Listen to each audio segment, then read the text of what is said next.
பிரதமர் மோடி இப்படி அடிக்கடி சொல்றாரு கேரண்டி கேரண்டின்னு, அது எதுக்கு தெரியுமா?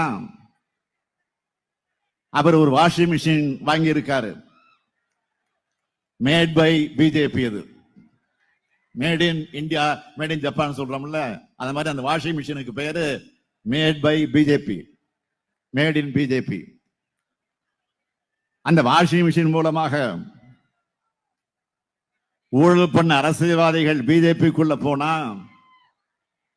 திரும்ப வரும்போது ஊழல் கரையெல்லாம் போய் வழக்கெல்லாம் வாபஸ் ஆகி கிளீன் ஆயிடுவாங்க.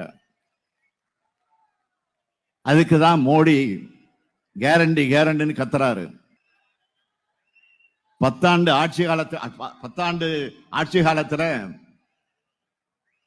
பாஜக ஊழல்கள் 1 2 அதுக்கு இமாலய எடுத்துக்க